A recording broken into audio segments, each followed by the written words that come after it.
లకు 350 చెప్పుల జతలు, మరో గ్రామానికి మామిడి పండ్లు, మరో గ్రామ అభివృద్ధికి ఇచ్చిన మాట నిలబెట్టుకుంటూ డిప్యూటీ సీఎం పవన్ కళ్యాణ్ మన్యం ప్రజల మనసు దోచుకుంటున్నారు. ఇటీవల డుంబ్రిగూడ మండలం పెదపాడు గిరిజన గ్రామంలో పర్యటించిన పవన్ కళ్యాణ్ గ్రామానికి రోడ్లు, ఇల్లు, స్కూలు, అంగన్వాడీ భవనం నిర్మాణాలు చేస్తానని హామీ ఇచ్చారు. ఇచ్చిన మాట నెరవేరుస్తున్నందుకు థాంక్యూ పవన్ కళ్యాణ్ సార్ అంటూ గిరిజనులు ప్రత్యేక ధన్యవాదాలు తెలియజేస్తున్నారు. గ్రామాభివృద్ధికి సహాయ సహకారాలు అందిస్తున్న పవన్ కు రుణపడి ఉంటామంటున్న గిరిజనులతో మా ప్రతినిధి శివ ముఖాముఖి. ఉప ముఖ్యమంత్రి పవన్ కళ్యాణ్ గారు నడియాడినటువంటి నేల ఇది. డుంబ్రిగూడ మండలం పెదపాడుకు చెందినటువంటి రహదారి ఇది. గతంలో మట్టి రోడ్డుతో కూడి రాళ్లు రప్పలతో ఉండేది. ప్రస్తుతానికి చూసుకున్నట్లయితే ఒక తారు రోడ్డు సుమారు 2 కిలోమీటర్ల మేర వేశారు. 1,85,00,000 దీని యొక్క అంచనా వ్యయంతో పూర్తి స్థాయిలో నిర్మించడంతో ఇక్కడ గ్రామస్తులు కూడా ఆనందం వ్యక్తం చేస్తున్నారు. మరో పక్కన గ్రామంలో చూసుకున్నట్లయితే సీసీ రోడ్లు, పక్కా ఇళ్లు కూడా నిర్మిస్తున్నారు. స్కూల్ భవనం, అంగన్వాడీ భవనం కూడా నిర్మాణంలో ఉన్నాయి.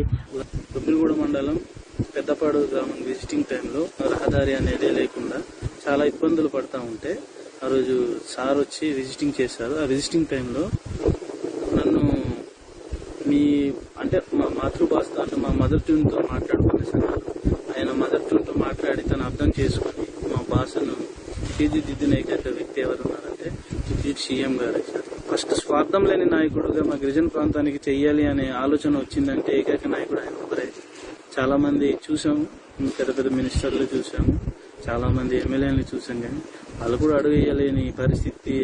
రహదారిలో కూడా తిరిగి స్వయాన్న తను పరిశీలిస్తూ కష్టాలేంటి, నష్టాలేంటి, ఇంకా అముడందని అభివృద్ధి దూరంలో ఇంకెన్నాళ్ళు ఉంటారు, నేను ఉన్నానని చెప్పి, నేను సైతం అని చెప్పి ముందుకు వచ్చిన ఏకైక నాయకుడు ఎవరున్నారంటే శ్రీ పవన్ కళ్యాణ్ గారేనండి. ఈ సంవత్సరం వచ్చేది బాగుంది. ముఖ్యమంత్రి కానీ పవన్ కళ్యాణ్ వచ్చేసి గ్రాంట్ చేసేవాడు వచ్చేస్తున్నారు, రచ్చబండ చేస్తున్నారు, మరి గిరిజ చేస్తున్నాడు, అంగన్వాడీ చేస్తున్నాడు, స్కూల్లో చేస్తున్నాడు. సంతోషం. ప్రభుత్వం వచ్చేసి మాకు బాగా హెల్ప్ చేసేది. అతను గ్రాంట్ చేశారు. డిప్యూటీ సీఎం వచ్చిన తర్వాత ఈ రోడ్లంతా ఇలాగ చేసి ఇచ్చారు. ఓట్లు అంటే మనకి ఇక్కడ వైఎస్ఆర్ సిపి నుంచి ఉండరు కదా, జగన్ గారు ఈ లేనిపోని పథకాలు పెట్టాడు. దానివల్ల ఎక్కడ అభివృద్ధి చేయలేదు జగన్ సార్. చేయకపోతే ఈయన వచ్చి చేశారు.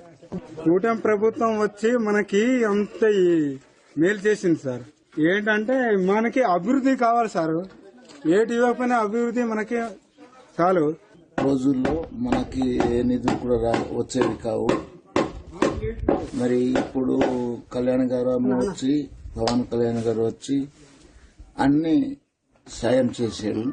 వీధి రోడ్లు కానీ, తర్వాత రోడ్డు కానీ అన్ని గ్రామానికి కొద్దిగా డెవలప్ చేశారు. ఇల్లు కూడా మరి వెంటనే విలేజ్ గ్రామం నుంచి మరి ఇవ్వడం జరిగింది. పవన్ కళ్యాణ్ గారు ముందుకు వచ్చి మరి మాకు చేశాడు. మాకు ఇల్లు అన్ని ఇచ్చినందుకు ధన్యవాదాలు.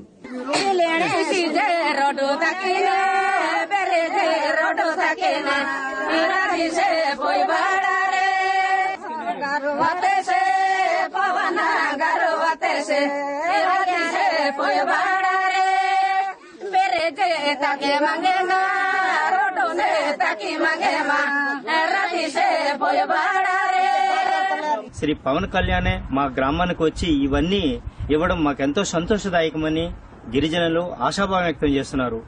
అల్లూరి సీతారామరాజు జిల్లా పాడే నుంచి శివ, ఈటీవీ న్యూస్.